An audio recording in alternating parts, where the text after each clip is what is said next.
Hello there, this is Richie from the Metal Cell podcast. I have a special Kilkenny one tonight. I'm delighted to welcome Ben Keating. How are you, Ben? I'm good, man. I have Bob Ryan. All right, Bob. How's it going, man? Jimmy Trigger. How are you, man? And of course, my co-host Evan. And we definitely will be discussing plenty of metal tonight, and it's all about Kilkenny. It's something that Evan was really pressing me on, and I thought, Jesus, why not? If we can get the right lads in, and we get them to stop. That's a pity then that you didn't, like. Yeah. Yeah. So we're going to have a go off it anyway and see where it takes us. So I just want to give out some fun facts about Kilkenny for those that aren't too sure about it. There's more than hurling anyway, is all I'll say.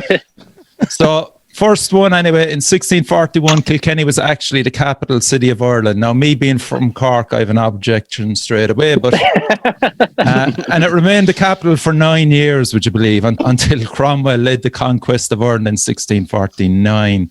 They've retained their status as a city, surprisingly enough, despite repeated challenges from everybody else around the country. So well done, lads. Yeah, that's why we got to keep our pennies. Yeah, there you go, man. So Kilkenny is also home of one of Ireland's premier comedy festivals, the Kilkenny Cat Laughs. And Kilkenny is a county obsessed with hurling. Hurling is as synonymous with Kilkenny as fish is with chips. Next one, Smithwick's. The family brewing business started in 1710 with John Smithwick in Kilkenny, who was left orphaned by rebellion. He managed to get through it and found Smithwick's Brewery that predates Guinness in Dublin by nearly 40 years. So that's fucking cool. Yeah, I didn't even know that. Drank enough of it. The Kilkenny Arts Festival, established in the 1970s, takes place in late August. During that time, Kilkenny plays host to contemporary art with theatre, dance, visual art, literature, film, painting, sculptures and live performances. Musical events include traditional, classical, world music, jazz, and it takes place all during that festival. And we won't forget the Kilkenny Rhythm and Roots Festival as well, since its inception in 1998.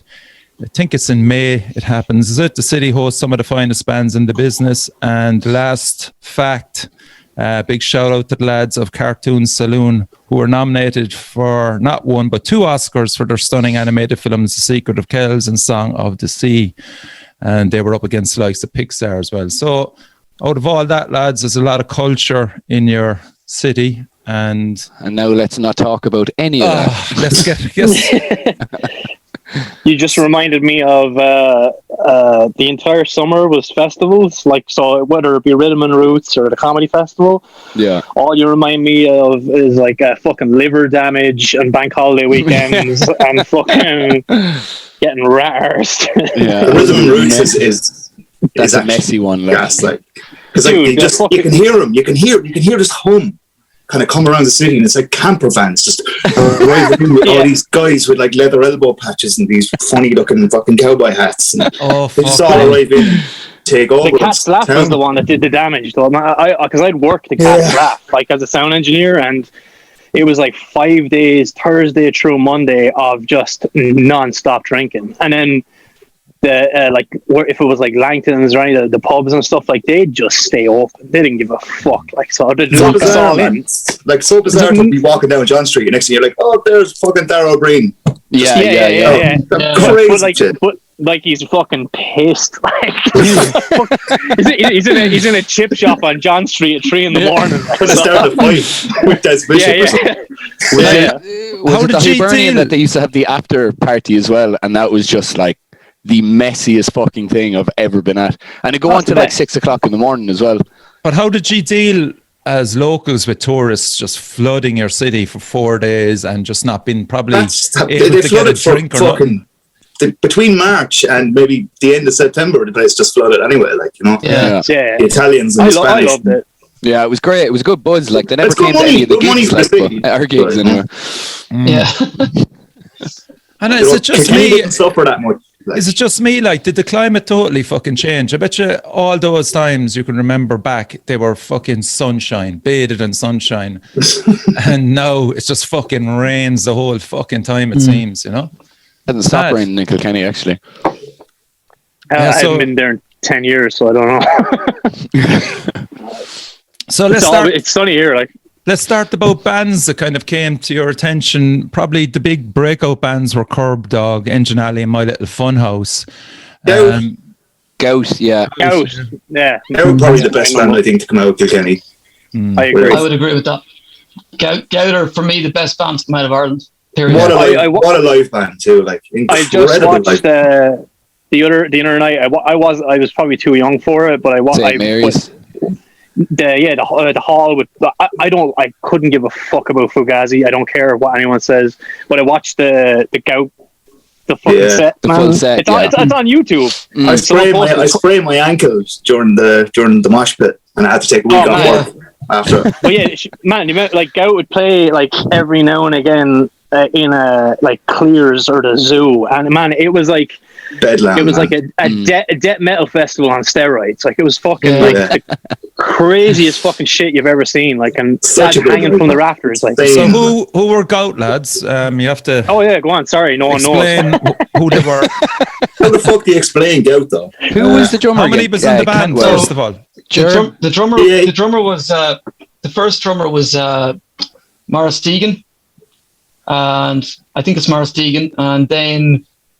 Jeremy Hickey took over. They had the with the two of them for a while. Yeah, and then after Jeremy Hickey, Jerry Cantwell took over after that. So they always had the two solid. The bass player singer was Garrett Sweeney. The guitarist was Mickey Ergen, I think. Sorry, the names aren't escaping me a little bit, but I think that's it. But then the drummer left, and then they got in Jeremy Hickey, but. I don't know if Jeremy Hickey really gelled very well with the band. Jeremy was more kind of percussion, I remember. He couldn't. There's a fucking thing now, but Kilkenny bands. Do you remember when every single Kilkenny band had a keg player? You were not. You were not. All these fucking other bands coming down playing support or whatever, and everybody, you're just looking at it, and your boys are pulling 3 and 4 kegs out and just lobbing them around the kit. Yeah, and it just became the norm for town for maybe 10 years as well, like. Slipknot was a Jerry Cantwell there about 20 quid at least. Like, so, what kind of music did Goat play? Hardcore, punk. Hardcore, yeah. It was had elements of ska and stuff as well. Like it was very political. Oh yeah, big time. I think they did fit supporting Fugazi so well because I can't hear that. It's like they were like a hardcore Fugazi, like. Yeah, they were. Yeah, that's it. I mean, absolutely. The first demo. I got their first demo when I was about 13 because my friend Ken was Garrett's brother, obviously. Ken Sweeney played in piles of bands. I'm trying to think of all of them now. It's just so many of them. But Ken gave me his brother's demo, and it's called For What It's Worth. That was Gout's first demo. And it just blew me away. It was absolutely incredible. I was only 13 when I heard it. And then the album took a few years to come out. The album came out in 1997. Was it? Yeah, Mr. Wonderful. Yeah, that's it. The artwork. And that album is... it's unreal, yeah. It's like a drawing or a painting of something. I can't remember exactly what it is now, but it's like a guy shooting a cat in the tree or something. It was, yeah. But the album is absolutely incredible. It was Monty fucking produced that, as well, wasn't it? Really? Yeah. Oh, yeah. Okay. I remember Monty. I asked him about it, and he was. I said, "Well, how was it like?" He said, "We did it in one take, pretty much, because the boys were so fucking tight." Like, was it like done live, or was it like? Yeah. Layered or they were so fucking tight, man. Coming into it, that it just did it one take, you know. That's crazy. Now, were you lads roughly around the same age? So were you coming through probably early teens, and Goat were playing? What was the scene like back, like when you were probably 13, or as you said, Bob, there you were 13 when you heard Goat first? Yeah, it sounds like Nappy Rash stuff. Yeah, that's one of Ken Sweeney's bands. Yeah, I remember that. Yeah, so. I would have been 1994 when I first started getting into the scene, and there was a thing called Mosh Almighty, I think it was called, and it was on Friary Hall. That's where the Fugazi gig was on. And at the time, I was getting into the usual bands at the time, Sepultura and Biowatch, and then you go to this Mosh Almighty thing. Ken actually gave me a flyer for his band called Obscure. We're playing that, and they were supporting a band called Victimized. Oh, and I was like, cool, I'll go check it out. And I went to it. And since that day, it changed everything, how I looked at local music. I had been to the Curb Dog gig, but for me, they were like so popular, so big. It was Victimized were like a very much a local band, but they're proper more what I was into at the time, kind of thrash metal.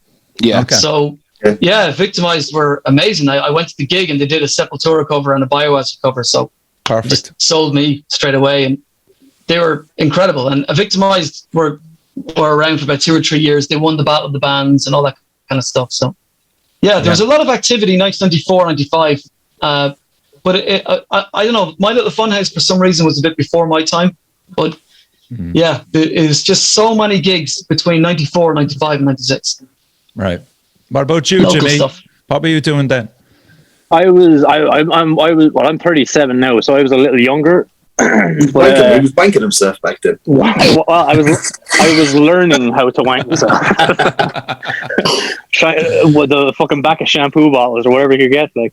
But I didn't move to Kilkenny. Hey, look, hard times, Evan. You wouldn't know. You're younger. I had died up then, like. Yeah, well, me and Ben lived together for fucking years. Like, I moved into Kilkenny when I was 18 or 19. I came from a small village in Carlow, the bottom of Carlow, and I worked in Kilkenny. I literally had the coolest job any teenager could ever have. I had it too. Yeah, I was there for a while as well. Ben had it before me. It was a little guitar shop on Kieran Street called S&S Music. Yeah. So from the age of 15, when I finished school and college, then I moved into town around, I think it was 18 or something. Me and Ben got a house. Was that Asher's? No, Sycamores. Up in Sycamores. Yeah. And so my introduction to the music scene in Kilkenny was a Battle of the Bands, and that's when I entered the local. Probably would have been my second introduction. Would have been that Battle of the Band. Yeah, and then that's when I became Jimmy Trigger, to be honest. Like that's when it all happened for me, because the band was called Itchy Trigger Finger, and then I just hijacked a name from another lad, and we ended up kind of winning it. And then Kilkenny back then was a small town. It had about like 50 bands. Really? So It was insane. Richie, it was fucking brilliant. Like the best to this day. Like I've played on massive festivals. I've played with humongous bands all around this country and all that. Like some of the best shows I've ever played were in the back of Clears or the Zoo Club in Kilkenny. Yeah. Like, and to this day, I still have pictures. I'm actually like tingling thinking about it. Like there's a picture of the Battle of the Bands finals.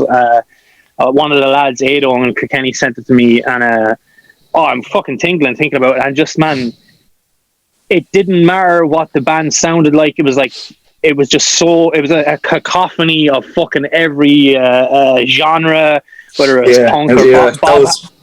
Bob had like the death metal band at the time, and Ben had the more grungy fucking band that I don't know what the fuck I was doing. But it was just like between my ages of, say, there was a good 3-4 year stretch there where, so from like 19 to 24 for me, at least 25, that it was just constant, and it was fucking. There was like an uprising or something. Like Kilkenny was the place, and then I ended up taking over booking shows in clubs and small little theatres in Kilkenny, and I started dragging bands from Cork and up north and fucking Dublin, and then it just became this weird little fucking place that it was a hub that no one knew. And like all the Dublin bands that come down, and they couldn't believe it, and they just call us a bunch of muck savages and fucking like culture and all this. Muck savages that blow you out of fucking water. Yeah, and we did, man. Like that's the thing. Like, so all these bands, like I remember, like I'm taking full credit for putting fucking like bands like Clergy and Hero and Error, which weren't Kilkenny bands at all. I'm taking credit for fucking sticking them on the map, man, because they came down to Kilkenny and I stuck 100 people in front of them, and everyone went mental, and it just became a thing. And then there was nights where there was 15 people or whatever. It's a small town. Like at the time, do come like, you know. At the time of those Battle of the Bands, though, like that was the first Battle of the Bands since like what Bob was saying, the Victimized days and all that. So there was a good stretch in between there where nothing happened. And then Andrew McGuinness, the former mayor, he was a big metalhead and a big band guy, and he put on the band, and I worked in the guitar store, And I was like, well, fuck it, I'll enter I came from the boglands, like the mountains, like nowhere. So me and a couple of lads strolled into Kilkenny, all these Kilkenny bands. No one really knew me except for the lad that works in the guitar shop. And then, not being a dickhead or anything like that, but like we fucking murdered. And it was a awful lot of upset Kilkenny lads.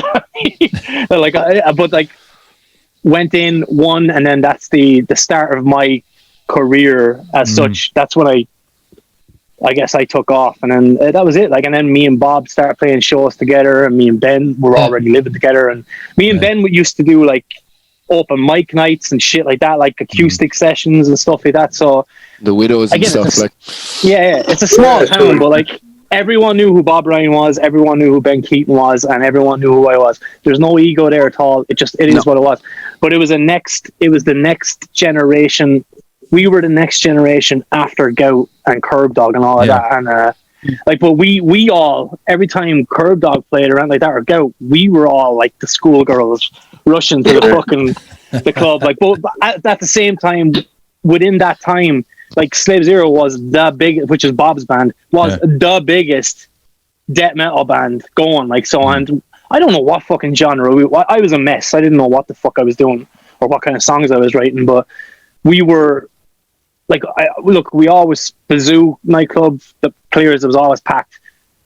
Don't ask me why, because looking back on it, I don't really think any of the songs were that good. But like, it's just like, it was what it was, and it was like an uprising of these fucking brilliant bands. Like, and that was my favorite time of all times ever, just to live in a small little town, a small concentration, and we all knew each other. Like, regardless of like the fans that like Bob's band didn't really like mine, and vice versa and all that, but we all were buddies and friends, and we were all hanging out, so we didn't really give a fuck, which was the hilarious part. Like, so I was a massive sellout at Metal Ireland. By the way, fuck Metal Ireland. Hiya, lads.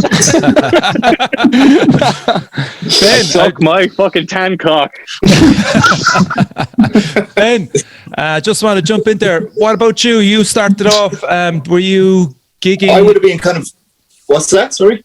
Were you gigging early in your teens? I would have been, a bit like Bob. I would have been a bit more old school. So I would remember some of the older bands and that, like the Victimized Boys and Gout and all that, and the Dog. And then, so I played a couple of gigs in town with an old fucking punk band or whatever. And then the thing that Jimmy was talking about, this little, I remember going to that Battle of the Bands that Jimmy won, and just, you could tell. And I was living out here then, out in the middle of nowhere, and I just went in, and it was insane, man. It was like fucking Stevie Jeebies or something, you know what I mean? It was just so many good bands and such a small space, and there was fucking so many cool people as well. And like being from the back arse of nowhere in the country, and you're looking at, and there's girls in fishnets and shit. And I was like, I need to get on this fucking scene, man. So yeah, me and Jimmy got a house, you know, and that's kind of where it all kicked off then, that little insane scene that went on for maybe 5 or 6 years worth of really great band. Did you form Chemical Addiction at that stage then, or when did they come it would have been probably maybe a little bit afterwards. I was in a band, I was in a different band, Bay Charger, and I didn't really like it. It wasn't really my cup of tea, but it was fucking, it was something to be at, you know what I mean? And it got me, like that band got me known in that scene. And so then by the time I started my own band, and I made damn sure I got kind of musicians who were already well known as well, and kind of good looking lads as I could manage, you know what I mean? And so yeah, we kind of hit the ground when we did start playing. Then we kind of hit the ground running, you know, because it was already established. Like, so Bob, in relation to your band, then you were in a few bands at that stage, but you hit gold with Slave Zero. Was there other bands before that? Yeah. No. Well, I started playing drums when I was about 15, but couldn't really get the hang of them until I was a bit older. When I was 17, I joined a band with Eddie. My mate Eddie, who was in Slave Zero with me, and then another guy. And we did a Battle of the Bands. That was the first gig I ever played. It was 1998, December 13th, 1998, in Hotel Kilkenny. It was like a Battle of the Bands. Band was called Mullet Head. Great name. Yeah, just played that gig, and it was like, I didn't really, it you knew straight away this wasn't going to last. It was just like a whatever band. But then about 6 months later, this guy, Paul, his name was Paul Callan, he put up a thing on looking for a drummer. So I went out and joined him and started playing with him. And I just said, look, I know this guy, Eddie. And I brought Eddie out and we started the band, started Slave Zero in 2000. Okay. So played a good few gigs with him in Kilkenny. We released an album in 2002. We didn't get on with Paul at all. The only reason I was in the band with Paul was because he was a guitarist and he could write riffs and he was good. But as a personality-wise, fuck him. Couldn't have been further from what I was trying to do. Just very difficult person to deal with. So we basically, myself and Eddie said, that's it. We can't take it anymore. We kicked him out of the band. And then we got the lineup in with a guy called John Roach, who plays in Gamma Bomb now. Shout out to John. Yeah, legend, absolute legend of a guy. And then Graham Flynn and Andy Code. So we started Slave Zero properly with a new lineup in 2004. And then that's when kind of things took off. We got some great support slots in Dublin and we played a lot of gigs in Kilkenny. Like we played a lot in Kilkenny. And like I said, like Jimmy and Ben were saying there, we gigged a lot with the guys. There was a great tight-knit community in Kilkenny. I loved gigging, but gigging in Kilkenny was a different story. It was so much more fun. Yeah. You were probably going to those gigs at that stage, were you?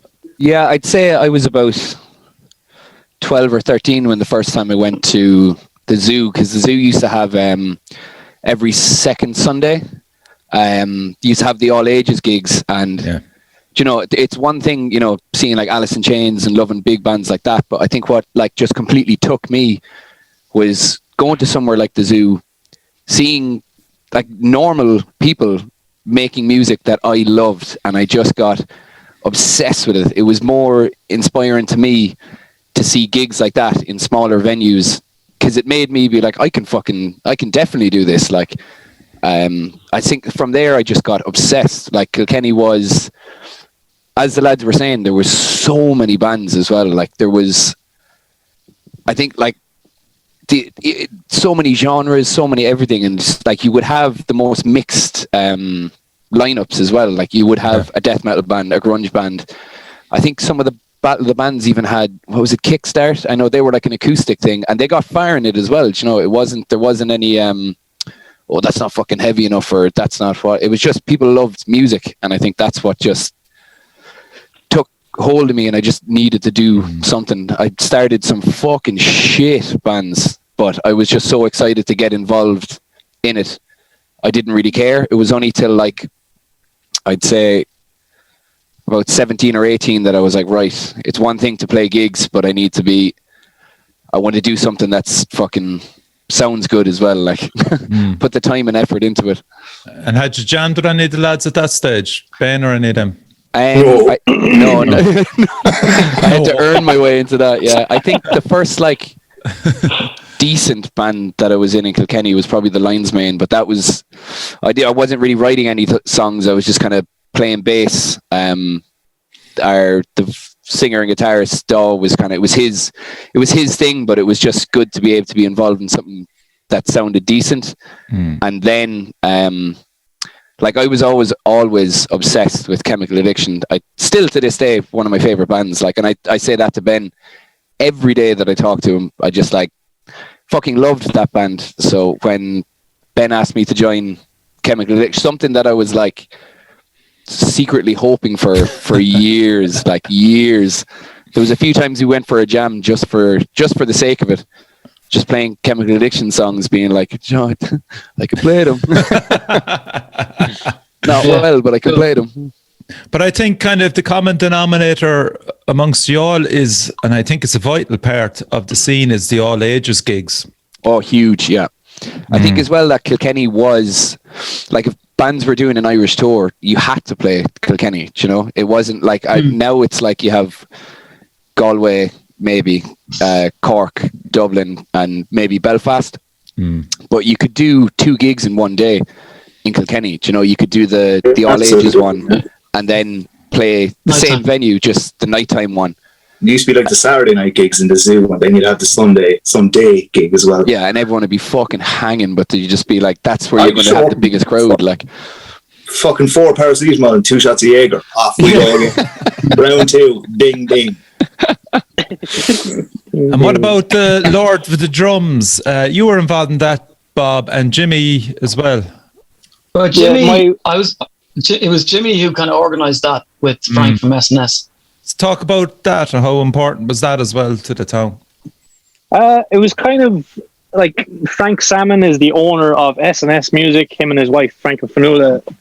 Again, I'm going to plug the shit out of him because I owe him so much. Like, but SNS Music. I actually probably owe them. I probably owe them one. Yeah. I might have taken a couple of plex every now and again, but whatever. But yeah, me and Frank would sit in the back of the shop, and Frank is a legend drummer, a legend session drummer, and then he's just obsessed with fucking drums. So we come up with just weird ideas every now and again. How the fuck do we? Like, he was obsessed with like Terry Bozzio and stuff like that. Like, he'd go to clinics and shit like that. And like, how would we do something like this in Kilkenny? And I think Lord of the Rings was a thing then. So we're like, Lord of the Drums. And like, now what do we do? What is Lord of the Drums? And I was like, well, I know a few lads. I'll call Bob Ryan and I'll call one or two other lads. Man, yeah. Jeremy Hickey and fucking Shane Murphy Jeremy Hickey, was it? Jekyll did a few as well, didn't he? Yeah. And Ger Cantwell and all these Kilkenny lads. And what it was we got Sonar sponsorship in the Zoo nightclub where I'd put on shows as well, and we all played. And we just set up this ridiculously big stage. We'd put about 6 or 7 drum kits on it. Yeah. Like, this is the worst place you could ever go if you were hungover. Like, but it was on. Yeah. This is what we did. Do you remember the 2 kids that went up drumming? Darren Nolan. Oh yeah, Darren Nolan. He was only a little kid, and Colin Dowling. And Colin Dowling, yeah. Darren Nolan he's the drummer in Chemical Addiction now. Yeah. No way. Wow. He is, yeah. Cool. That's fucking just for me to look back and think of him. And I remember him coming into the shop as well when we worked there. Like, and he'd be straight over to the cymbals, and he was only a fucking little chap, like, and he'd be like, tracksuit and everything. Take your hands off the cymbals now. Get back out to your dad. You know? No, he's that's amazing for me to look back on. You know? Yeah, but Colin played in like the year grunge broke and all that crack, and he's one of the finest drummers now as well. So they came because of Lord of the Drums. Kind of, we all figured out who these 2 kids were, and they're phenomenal. So amazing. But I think it was really cool because we got to like Bob can talk from his experience of it. We got to like put a bit of shine on a couple of the local talent, and we bring down lads from like Kildare and fucking Naas and Dublin and all these places, and all they do is they just show off for a minute, and then again at the end of it was like 6, 7 anything you could pick up and bang, kegs, glasses, beer bottles, anything. It was a fucking mess, but it was brilliant. Like, and yet again during that time it was only in Kilkenny, and it became this thing that we did for like 3 or 4 years. So I know Bob can probably tell you I'm not a drummer, so go on, Bob. Yeah, no, it was a really, really good. I was actually delighted when Frank was telling me about it. I ended up doing the posters for the 3 shows for 3 years in a row. Yeah, I was just happy to be part of it, but I'd never really done drum clinics back then. You know, and as well as that, there wasn't like YouTube back then where you can go watch like Dave Lombardo doing his thing. You know, it wasn't like that. So I just got up and just played drums. But I mean, you know, it's kind of like a lot of the drummers didn't know exactly what to kind of how to approach it. It's more like exactly. So just get up there, enjoy yourself, and show a few moves. And the one thing I was just so surprised is how much of a turnout there was every year. Every year, like, it was massive. Every year it was packed. And I mean, for a bunch of drummers playing, it's not normal. And it's crazy to think now people actually enjoy this. Like, yeah. And now it's so hard to find drummers in bands, you know. But in Kilkenny, we had every year there was a full day where like so many drummers from all around the country would come down and play. There was samba bands there as well. I was going to ask, was there surely samba there as well? Oh yeah, it was everything. Like, I think I think that's what I mean about like just Kilkenny having like if you want to put something on, like especially in the zoo when it's all ages, people will just get interested. Like they'll just come down. Like Lord of the Drums became such a huge thing. And I think even for me, because at the time I wasn't playing drums, because having a drum kit in the house is not easy, but I was obsessed with drums before even playing them, and that's because of Kilkenny. And what were the venues like back then? Was there maybe 3 or 4 main venues? I know you talked about Zoo. What else was there? The Pump House. Pumpapalooza was unreal. Ryan's was a little hidden gem there for a while. Yeah, the back room. Oh yeah, Ryan's, of course, yeah. And it was such there a good few times. Yeah, it felt like playing in Ryan's, playing really heavy, loud music, and it almost felt a bit wrong. Yeah. Is Ryan's up at the top of the town? It's on Friary Street. It depends what way you're looking at the town, I guess. What's the place that has a bus out the back of it? Oh, that's Billy Burns. Billy Burns. Oh, yeah, sorry. We actually played with Victim. Bob, you were at that. Remember the Victimized comeback gig? I was just about to say. we played support. That was the last time they're ever allowed to do a metal gig. That was the last heavy gig ever, because you could hear him in Callan, man. We were about 20 miles away. That was a great night. It was a great night, yeah. And the boys played for 2.5 hours, you know. It was mad, like headlamp. But it was more like a biker rally, I think that gig was more like. And those guys that owned the likes of Claire's and stuff, were they just happy to see people come through the door, or were they kind of happy enough to just get any gig in, or was it always traditionally a metal? No, they have anything. Yeah, there's definitely like you've had, you know, and loads of, like, it's kind of cool because loads of famous people like have played in Claire's, like the likes of Chrissy Moore and like the Frames and that played in there. So you got serious history in that venue, like, you know. Yeah, like we played because I wanted to just do a gig in Kilkenny again. I was so adamant about getting it, so we had ourselves and Baylor, and then we got a local, like, trying to find a local support at that time was like, that's what made me kind of realize, like, fuck, the scene is nowhere near what it was, because the only local support that we could get was, like, I can't actually remember the name of the band now, but it was just a drummer and a bassist. And I wanted to have a local support, but it was very weird playing Clears again. It was great. And I think that the thing about Kilkenny is there's kind of politics almost sometimes involved in asking support bands and stuff, you know? Where like, well, we lost these boys, and then they're like, fuck you, man, I'm not playing support to your band, you know? It always has been a little bit of a trick like that, though. And what about Zoo, Jimmy? How did that evolve? Basically, well, when it started, when I got involved, it was with now the former mayor, which is hilarious, Andrew McGuinness, and he's been over here. Now, man. Oh, is he really? Yeah. Jesus, I brought him to the Rainbow Room here in LA and got him fucking shit faced. Wasn't very political that night, but no, like he grew up with like Bob and them lads. So, but he started the gigs in the zoo, and then that's when me and him, then we kind of evolved. I just got involved, started helping out, and then next thing he was giving me like 30 quid to fucking come down every week to fucking just help out. And as we said, then we started, like, I can't remember, it was one of us anyway, we had the idea of like, if we're bringing down bands from like Dublin and shit like that, we should put them on like the zoo. Essentially on the weekend was a dance club, which look is what it is, but then that started to peter off. They have to dance. So, but then we had the idea of like, if we're going to bring down bands on a Sunday from Dublin or wherever the fuck, or Donegal or wherever the fuck they're coming from, like, we should put them on the Saturday night, and we'll do a gig on a Saturday night for over 18s, because that always became a thing as well. Like, there was like the more disgruntled older lads that wanted to come to the zoo on a Sunday, but it was all ages, and like there was an open bar and everything, man. Like, so you got to imagine.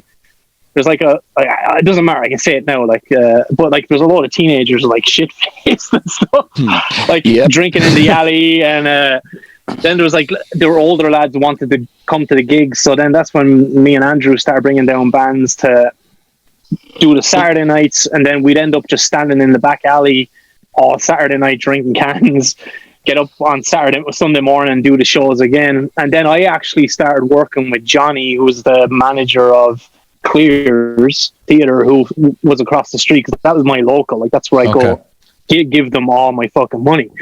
And it was normally like more of like an indie venue, or they put on plays there and shit. Like, it was Clears Theatre, like, you know, but it wasn't. Like, it was a room with a really shit stage.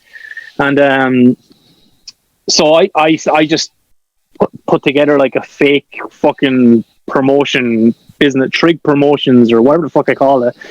And then I started running Saturday night gigs there as well. So again, they were the two, and they were right across the street from each other. So it was always like, if Slave Zero wanted a show, and they wanted over 18s, we'll slap them in Clears if the Zoo couldn't do it, or vice versa, or whatever. So it was like, I don't know. I like, just even the venues themselves are kind of prolific. Like, as Ben said, like, they're fucking like, because I would work the Cats Laugh as well, the comedy festival, and I'd work in Clears as the sound engineer, and there'd be fucking legends coming in there, man, like really famous fucking comedians and stuff coming in. So it was like, I just had a good rapport with the management, and again, I probably gave them tens of thousands of euros over the years, fucking drinking. So they probably owed me, but yeah, those venues for me were the ones for me.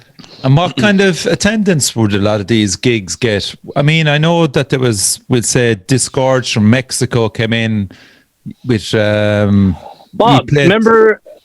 Sorry, I don't mean to, it just came into my head. What's the Italian band that you did the tour with for 3 or 4 days around Ireland? But we did a Saturday Sunday gig in the Zoo. Yeah. What was that called? It was two bands were doing a European tour, Sanatorium and Abysmal Torment. I remember that. That weekend, that was Richie. That was like one of the examples of like, I can see that poster in my head. Like, dude, that was one of the roughest weekends of my drinking career. But like, and I'm not even a death metal person. I'm not really into it. Like, I do genuinely love like certain bands, because I'm probably like Ben. I'm more of like a melodic person. I love heavy music, but I was a choir boy, for fuck's sake. But that weekend was a perfect example of like bringing in like bands from out of the fucking country, like, so and just like, welcome to Ireland, lads. And then you bring them into this basement club called the Zoo, and they're like, it's essentially the length of a 52-seater bus, and you're like, all right. And then for 2 days straight, it was them, Slave Zero, and it was just, I can still smell sweat and pints being spilled over. Like, it's just like rotten stink, but it was a great weekend. Like, just sorry, go on. Yeah, we put them on in Dublin the night before, and we did very well in Dublin. It was Sanatorium, Abysmal Torment, Slave Zero, and Warpath in Dublin. And it was a great night. Got about 190 people into Fivers that night. It was really successful. Wow. Okay. And it was a great gig. I mean, people were into it, but it wasn't like crazy. It was just good fun. I went down to Kilkenny, and the Saturday night gig in Kilkenny and Sunday all ages, just insane. Really? I mean, you maybe got 100 people in the Saturday night. The Sunday was about 150, 200 kids, but it's just, you know, you can't even imagine something like that happening now. Yeah. I remember like going in on Mondays, like every second Monday, walking into Kieran's college, like not able to lift my neck, you know, like just looking at my shoes because my neck was so fucked. And I'd run, like, as everyone's walking in, like you could only tell who people were by the fact that everyone had big, massive skate shoes that were like, their foot's like that size, but the shoe is like this size. I could tell it was T or someone. I was like, oh, Savage gig last night, man. Yeah. In absolute bits.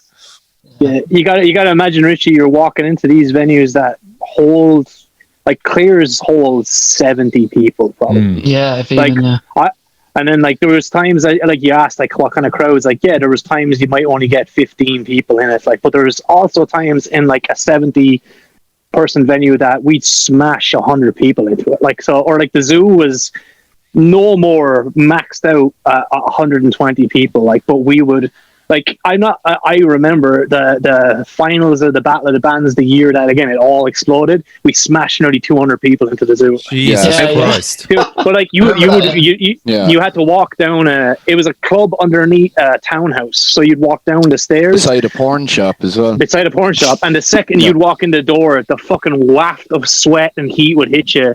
Yeah. And then it was no holds bars for 4 hours. And it was just like, I just don't you hear about these venues, CBGBs and all these documentaries. Like, fuck CBGBs. You ever hear of the zoo with Kenny? Like, just like, Yeah. I've actually said the same thing, to be honest. Yeah, I think the zoo is just so, like, I feel like people don't know enough about it. Like, you know, like, even those Battle of the Bands, they were my World Cup every fucking year. Like, I was like, oh, these guys are going to get through to it. Like, I had it all completely panned out in my head. I knew what way everything would go. It was just getting so fucking into it. So you knew Evan then I was going to win. Like, obviously, that's right. Like, well, I feel that one's still fucking robbed. Like, I didn't say I agreed with all of them. Like, okay, all right, great. Politics. There we go. Yeah, it's coming full circle. Like, no, like the one thing when I used to gig around the country a lot with Nearly Dead Jim, the other band I was playing with. Yeah. So Nearly Dead Jim and Slave Zero with two bands. Bob, stop for a second. I'm just going to say it. My all-time favorite band ever to come out of Kilkenny, ever in the history of all bands to come out of Kilkenny. Get over all that. Nearly Dead Jim is the best band to ever come out of Kilkenny. Couldn't agree more, man. End of story. I was fucking. I remember when I got to support the podcast is over. Turn it off. We're going home. Yeah. I was only actually saying to Bob not long ago that, like, I remember when a band I was in, Mantra, I remember getting the text off Andrew being like, oh, Nearly Dead Jim are playing, do you want to support them? And I remember being in the car coming back from my grandparents' house and my shitty little Nokia, I nearly fucking threw the thing out the window. I was just so excited. Sure, even there was a couple of years ago, I asked you to send me one of the CDs, and you did straight away. You were like, yeah, no bother.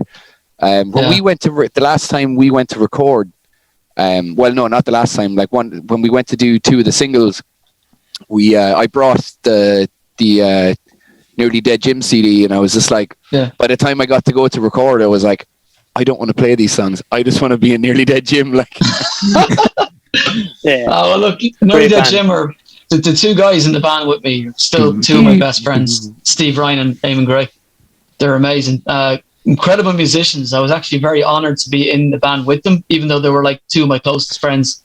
But I was kind of like, I suppose it was a bit different. Some of the drumming I was playing was more kind of heavy metal drumming. The guys were more, it wasn't. Oh, it works so well, yeah. That's what made it good, man. Yeah. Yeah. Well, I really like enjoy playing with the guys. They're just really fun times. And like we used to, like, it was a bit different for me because I'd never really played in a band like that before. But when we played Kilkenny, everyone was really into it, and it gelled well with playing with Chemical Addiction and Issue Trigger Finger. Like Nearly Dead Jim was I thought it was more cohesive with bands like that. But I really enjoyed playing with the guys. And I was just telling the guys before, Jimmy, that Nearly Dead Jim played your CD launch. You remember that? And I played drums with you guys that night. Do you remember that? Oh yeah, the one off. Yeah, the one off. Yeah, it was good fun. Yeah. But no, what I was saying about when I was gigging with the two bands around the country, I'd meet so many people and they'd be like, where are you from? Kilkenny. And when I tell them about Kilkenny, about the gigs that, like, I'd say it off the cuff, yeah, we played there a couple weeks ago, we got about 200 people in the door. People's jaws would drop. Yeah. Yeah, but I was like, is that like a one-off? I said, no, like maybe 200 people, 150, 100, depending on the bands. And the gigs will be on what, lads, every second Sunday? Every all ages one, every 2 weeks. I mean, there was always crowds. I couldn't believe it a lot of the time. I think kind of money almost took over it, didn't it? I think money almost, because those gigs, when they started out, they were on once a month. And you'd have we had loads of local bands and we could bring a band down from Dublin and that. But then the gigs started happening more and more frequently. And the crowds, obviously, if you're going to put something on every fucking week, man, kids aren't going to have money to come into town and go nuts. Like, what years were they, Ben? That would have been about 2000. I'd say about 2005. Okay. Yeah. That would have been when things got a little bit hectic and the magic started to kind of, and you were bringing, and then there was more and more bands. You were running out of Kilkenny bands, and there was more and more bands coming out from Dublin, Kildare, and all that kind of stuff. And nobody knew who the fuck half these bands were, So the crowds did kind of dwindle a bit then. And then you'd have a fucking huge gig where you had two great Kilkenny bands playing, and the place would blow up again, and it would be just like Yeah. It's true, actually, because I remember Michael Spite came down. It was a whole Gig Smart thing. The lads would put on a gig, and there wasn't many people at it, and they were like, "I thought you said it was." They'd be saying to me, "I thought you said it was big crowds." And I'm like, "Well, there's big crowds for bands who are established here, I suppose, that play here. Maybe that's what it was." Mike, it's like that as being one of the biggest draws in Kilkenny. Then, like every time they came, it was such a big deal. Yeah. What kind of style do they play? Oh fuck. No, they were such a mix. It could be funk, and then it could be super heavy, and then it could be, I don't know, like Toothpaste Song is a good example of just being like three different genres. They were actually the last ever band to headline the Zoo, and we played right before them, and then that was at the very last gig. Was it fuck? Yeah, swear to God, man. Yeah. One band that keeps coming up, lads, is Anthrax Mantis. Atrax. Atrax Mantis. Yeah. Now tell us about those. They've come up a lot. That was T's band. Fucking great band. Fucking. That was like T was like the resident super metalhead in Kilkenny. Absolutely. And like, there's always one. He had all the T-shirts. He was like #1 Slave Zero fucking fanboy. I mean that in a nice way. Like, and then I like T's band Atrax Mantis were like almost like the little baby brother band to Slave Zero. Like, and then absolutely, yeah. Bob and them, like when they got like my favorite in what's the word I'm looking for, incarnation of Slave Zero was the when Graham Flynn fucking joined, like Andy Cody, like so, and just like that. What was the fucking the red covered EP you did? That was my favorite. Like Pain Remits.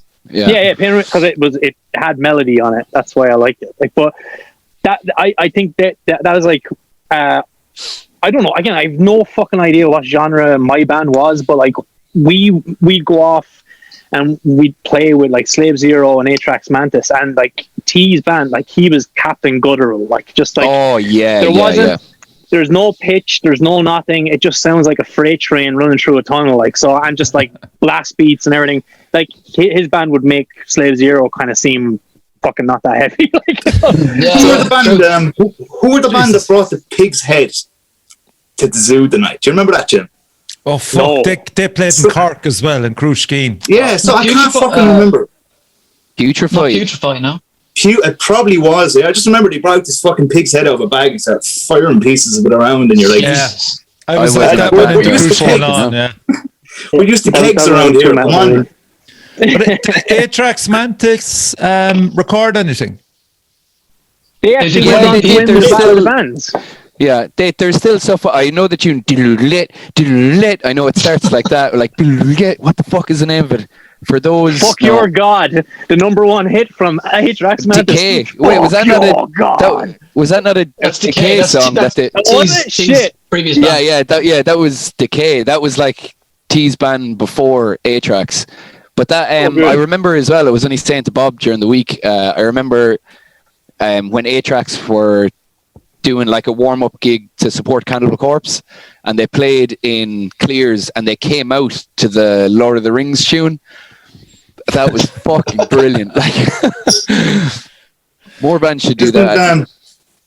Isn't it a pity that there wasn't much, that there's not, I don't know, like some way that we could have recorded all those bands in Kilkenny, like at the time, and even I'm like, imagine having like a compilation CD of all of those bands that were around during the Zoo years. Wouldn't that be fucking amazing, man? But sure, we were fucking. We all like. There was like Broderick's recording studio, and you're trying your best, man. No money, like we fuck all like, money. Yeah, even like Richie, we like when the year like I won the Battle of the Bands. The prize was you get to record a CD, but the CD, the value of it was like a half a day in the fucking studio, so it never panned out. Like, so we even like.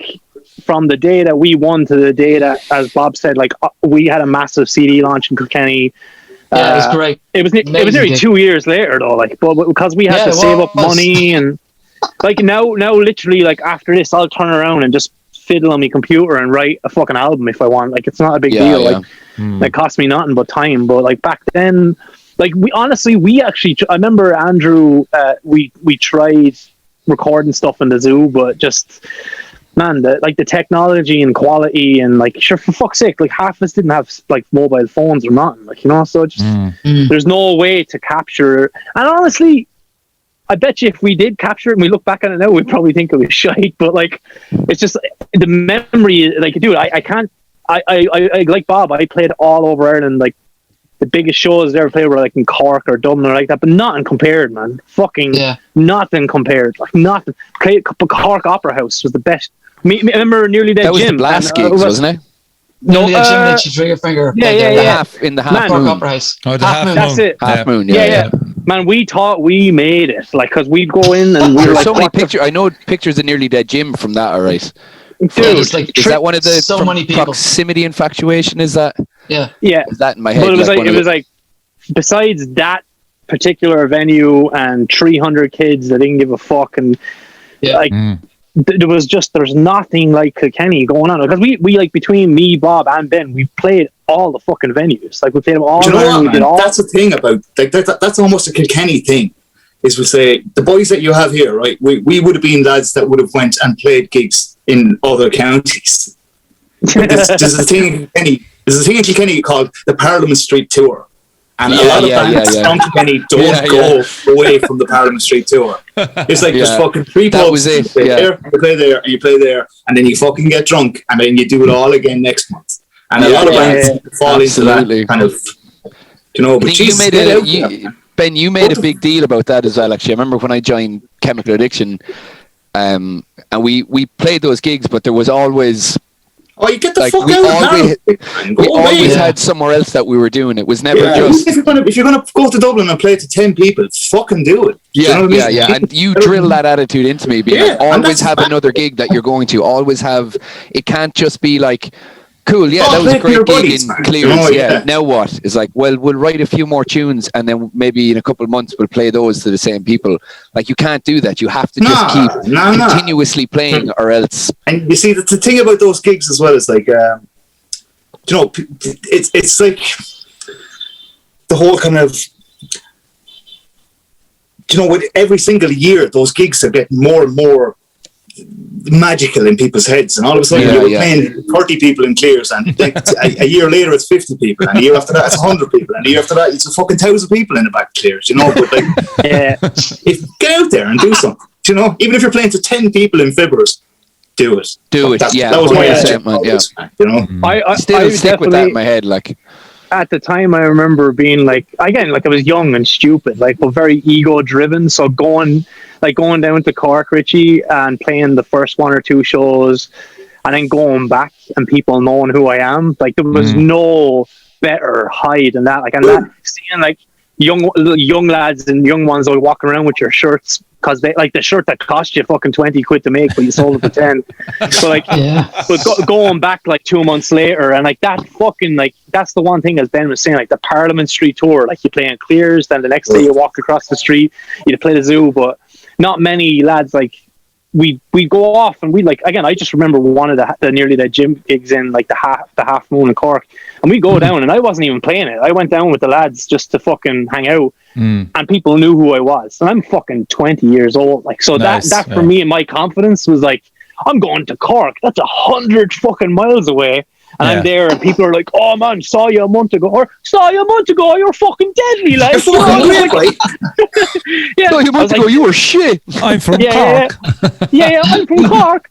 Like, it's just like, but that was like, I think that kind of, or like, I remember Ben got in, like, he got in with like the lads from Cillian Rail and stuff like that, and you were constantly going up and down, Mo and them, going up and down to Dublin, and like, because like, it was nice to go somewhere else, and people were like, well, the lads, like, or how's it going, lads, or whatever the fuck. But like, it was great to make contacts like that as well, that it was like just doing gig swaps, like, that's what Sticky Digit down in Wexford as well. We used to play with them. We did 2 gigs in the one day in fucking Wexford as well. Do you remember that? But like, you got that into my head of having like friends bands that you're like, I'll put a gig on here, you put a gig on there, another 2 gigs, and we have somewhat of an Irish tour to do, because you're like, you can't really do fucking 12 days in Ireland, like, you know. I think the one thing I've learned over the years over here, like, again, it's not me, I don't need to drop names, like, I know a lot of now, because they live around here, like I'm in the valley in Los Angeles. That's where everyone lives, like artists and stuff. Like whether it's like Hatebreed, who the guys in Hatebreed who I know now, like or like as Bob said, like the lads in Biohazard who I know now. Like I can text them all or whatever and be like, "Well, lads, what's the crack?"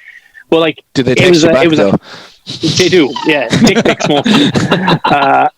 But it was like the fans of those bands don't particularly like each other's bands. So, but like they're always networking. And I rewind 20 fucking years, and there's in my house, because my house was the party house or whatever. In my house, I had Bob Ryan sitting on the couch drinking cans, Ben Keating sitting on the couch drinking cans, fucking T from A-Trax Man sitting on the couch, and we're all plotting and weaving. And I'm like, how can we get there? Who do you know there? Like, so, like, and we'd help each other. Like, absolutely, it was fucking brilliant. But the hilarious thing, and this is why, like, I need therapy over this. Like, the Metal Ireland thing was hilarious for me because everyone fucking, like, and a band like mine hated my kind of band, like, or hated me or hated everything to do with that. Because if you weren't metal, fuck off. That website was fucking poison. It was poison, like, absolutely. Probably, I haven't been on it in years, but is it even still a thing? But I actually don't know. I don't think it is. They're like, fuck you, Slave Zero, fucking deadly, true metal, fucking Iron, fucking gay music, chemical addiction. Meanwhile, like the 3-4 of us lads were all sitting on the couch together, like trying to plot and fucking plan. Gigs. But you all saw Hate, or I know Bob did. You saw Hatebreed, didn't you? They played with him. Yeah. Cork as well, wasn't it? Dublin. Temple Bar Music Centre. Yeah, well, I played with them in Button Factory. Yeah, Temple Bar Music Centre at the time. Yeah, but no, like, I mean, I went to. I think I was telling you during the week, Evan and Richie, about that I went to see Hatebreed in Cork, and there was 8 people paid in. You know? Wow, like, unbelievable. Yeah, that was in Mr. Bradley's, wasn't it? No, it was in Nancy Spain's. Oh, Nancy Spain's, yeah. Wait, I've seen Hatebreed.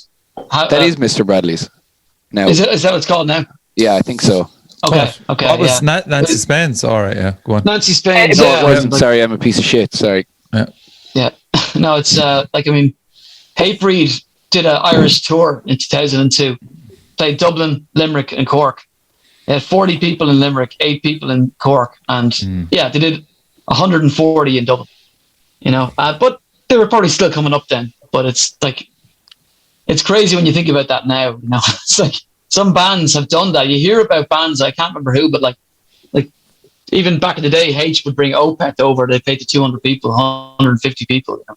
I remember the first time I ever saw Biffy Clyro in Dublin. It's 150 people out of 200 people, something like that. So yeah, it's just like you have to start somewhere. But like, it's fair play to some of the bands going and doing that to actually travel around Ireland when they don't have a following yet. Yeah. Like Jimmy was saying there, it's good for Keating Trigger. Friggin' went down to Cork and they played to probably no one. The next time they went down to play to 100 people. It doesn't matter if there's 5 people on stage. The word spreads, you know. And this is before this is before social media, so to speak. Yeah, Bebo, like. And are you aware, I presume, like, I don't know now, Jimmy and Bob especially, are you aware of the scene that's coming around now in relation to metal bands? I know probably Cork, Limerick and Belfast. Yeah, Belfast is supposed to be... That's unbelievable. Yeah, sick bands in Belfast. Are you following the scene much, lads? Yeah, I still follow the scene, but yeah, I definitely do. I mean, so go on. Go ahead. No, go on. You have more to say about this because I don't. You. No, I mean, I don't play in an active originals band at the moment, but I very much follow the scene. I mean, I've been into this music since I was 13, and nothing changes whether I'm playing in active bands or not. I played in active bands for 17 years, so it's kind of, I might get back to it again, but I very much, I'm into local music, whatever county it is, but I love going to local bands, checking out new bands. There's so many great forums and so many great like groups on Facebook. It's pretty easy these days. Yeah, there's some shit ones too. Yes, there is some shit ones. Are we going to mention them? Yeah, well, your man, whatever the fuck his name is. I was like, Evan, you say it. Oh, I don't give a fuck, man. Fucking dickhead, like. But yeah, there's a lot of fucking idiots like that around, and I just have my groups that I like to check out new bands all the time. There's so many great fucking bands out at the moment, always is, but it's unfortunately that, and obviously because I know we're talking about Kilkenny, that Kilkenny, that there's not much happening there, because it was so much good stuff there for a long time. Yeah. And I know the last few gigs that I played in Kilkenny, or I went to in Kilkenny, was turnouts were so bad. Yeah. It's a generation, really, isn't it? I think so. Yeah. The first time that my first gig with Chemical Addiction was a Wednesday night supporting Koala Attack from the UK. Do you remember that? I remember, like, during that, we'll never ever forget that, because soundcheck went, Ben's guitar was like, chun chun chun chun chun chun chun. Your fucking tube burst or something. Do you remember that? But there was still, on a Wednesday night, there was still loads of people at that. Like, I think most people were probably coming to see if I was going to fucking goose it or not. Like, but you were always a good man to have in a band, though, Evan. You always had your little fucking crew, like. Yeah. It hasn't changed. Always. There'll be 50 people at the gig, and 30 of them would be his buddies. Like. Yeah, I'm telling you. But hey, fuck it. I charge the fuckers $5, and whatever. Who's on the guest list? Not you. No one. Yeah. Not you. Yeah. Aoife, that was it. There's two other bands that I just thought their names are pretty cool. You might be able to fill me in on them, because I know fuck all about them. Lead Balloon. Oh, Lead Balloon. That's your in the Animal House every second weekend. What was the lyrics? That was Peter McGlynn. What's his new band now? That was John Doran's band, wasn't it? Oh fuck, that was my brother. Was John in that? Yeah. They had some Yeah. really good songs, man. Because I remember they had a song about the zoo. It's like, in the Animal House every second weekend. I'm trying to remember the rest of the fucking lyrics. But again, like, they were lads that I thought were fucking legends. Because Paddy's in a really, really good band now. I'm trying to think of the name. They have the owl. It's almost like kind of like rock opera kind of. Yeah, it's like a Faith No More kind of vibe to it. Like, I'm just trying to remember the name. Doctor something or something. Is it Doctor? No, I'm just going to say Strange. He's called the Doctor anyway. That's what that's what Paddy's called. He puts on all these big mad makeup and weird. You know, Lead Balloon still, like, one of their videos is still up on YouTube. I can't remember the name of the song, but it was fucking class. I think they were very like, Patrick being Patrick, like, that was just, I'm gonna fucking experiment. That didn't sound like anything else in Kilkenny, or to be honest, Ireland. Yeah, it didn't sound like anything else. They were unreal, like, they were absolutely unreal. So I've also Scuba Dice and Clit Stim and the Orifice Activists. Yeah, what's that about? Any of you remember them? Oh yeah, I remember Clit Stim and the Orifice Activists. Yeah. I remember I went to see Clit Stim and the Orifice Activists. God, I can't believe I remember that name. It's just hilarious. I haven't heard that name in years, but they were basically like a Primus covers band. Okay. So they played for a Battle of the Bands back in the day, maybe late 90s or whatever. But I always thought one of the funniest things ever, and I can't believe I remember this, because I wouldn't have remembered this only that you said it, but they were named at the Battle of the Band. They were naming out the bands that were playing, and the girl who was naming them out didn't realize what she was actually saying. You know, she said, "Next up is Clit Stim and the Orifice Activists," and everyone just burst it up. And when she got up again, she said, "I can't say the name again," because someone had said to her, "You can't say that." Jesus Christ! Unreal. And it was on the radio as well, on Radio Kilkenny. They were naming out the bands in the Battle of the Bands, and it said Clit Stim and the Orifice Activists. And me and the guys would just absolutely die laughing. They should have won. Bob, love that. Yeah. On the radio. You love shit on the radio that you're not supposed to get on the radio. Yeah. It's like we had this song called MDMA. Yeah. That was a single as well. That was the first single. Off your fucking tits at festivals, and they'd be just playing it on KCLR. It's a song called MDMA. They'd be talking about taking pills and getting fucking mashed. That's great. And how close did Slave Zero, Bob, come to making it? It made it in my eyes, anyway. Well, I know. He'd make Ireland. Europe. Yeah, I mean, look, it's. I wouldn't say we were. Look, we tried hard. We worked really, really hard. Got some good support slots. You moved to Dublin as well, didn't she? Yeah, well, it's actually when I got the new lineup together, I was kind of based in Dublin, and then I was living with the guys in Early Dead Gym, and then I was playing with Slave Zero back to back. We were doing the same at the same time. It was a very busy time, but but I wouldn't say we ever got close to making it. It was just that we worked really hard, played as many gigs as we could, and tried to get some exposure. But it's just, of course, back then I was so ambitious that all I wanted to do was trying to get abroad and play festivals. But God, it's so difficult. It is so hard. How was it like with you leaving, like actually coming to making that decision? Because I remember you left and then they actually got Ben Wonders in, but he was like fucking... Yes, they did. He was 19 at the time, and I remember... Yeah. I'm pretty sure he was 19 because I saw them in Clears and he had his long hair, and I was just like, what the fuck is this? Like, who is this robot? He's like Flo Monier from Topsy or something. He's like an absolute he's like Ben to this day is like Orca, a band that he does with Dave from Baylor and Paul Whelan. And Roe is doing their vocals now. I know Xander did for the first EP, but they just released the song at 7:00 today, and it's fucking sick. Wow. But Ben is a genius, like not just drummer, like the singer, guitarist, everything. He has his band. Yeah, I can't remember the band. He's in a new band now with the guy from Zeroth. Is it Zeroth is a band who's in it for a while? I think that's the name of the band. Sorry, but I just know that one. No, I don't think so. I think he does vocals as well. I can't remember the name of the band. But it's a new band. Slave Zero anyway.